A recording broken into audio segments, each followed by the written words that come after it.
If you're wondering how to know which cards to pull, I encourage you to work with your clairs as well as what I call your intuitive yes.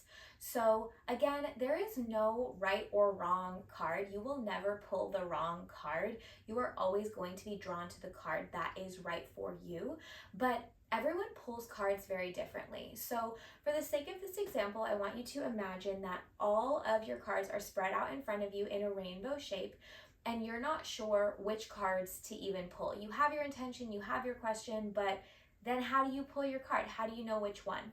For me, I hover my hands over the cards with my eyes closed, and I feel for my intuitive yes.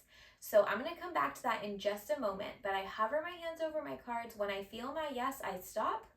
I put my hands over the cards, and I will draw as many cards as my fingers touch.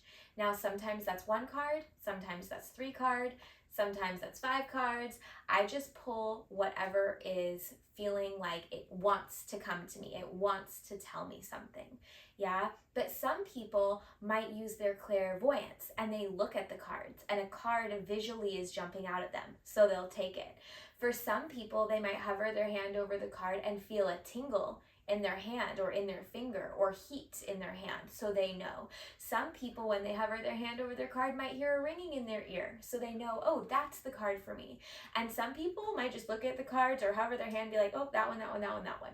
Claircognizance, just knowing. So working with those clairs, and then again, your intuitive yes. Now, what is your intuitive yes?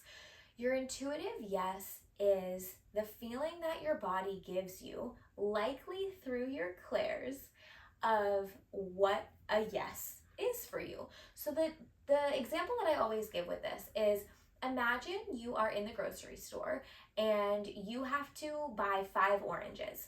And you get to the place where all the oranges are and you go, all right, well, there's hundreds here, so how do I pick just 5?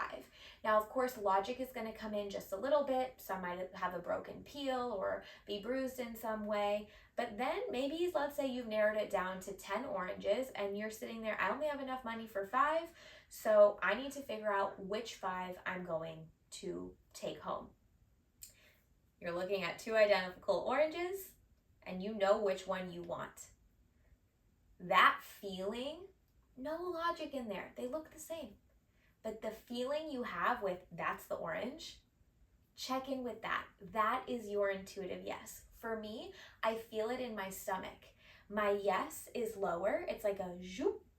And my no is higher. Bop. That's kind of what I imagine them to sound like. So when I feel that drop in my belly, I know that that's my yes. So when I'm hovering my hands over my cards, I feel the zoop, and I do feel a little tingly in my hand.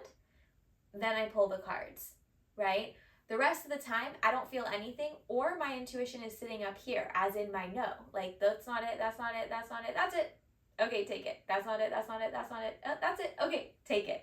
So pay attention to what a yes feels like in your body, and or how it might be communicating with you through your clairs. It might not be a physical feeling in the body. It might be a knowing, a sound, anything else that I've mentioned before. But I want you working with those tools in order to know which cards to pull for you, and then taking that even further to know if you need to pull more cards or if you need to ask another question. Pay attention to your body cues because it's going to tell you how to actually move through your tarot session.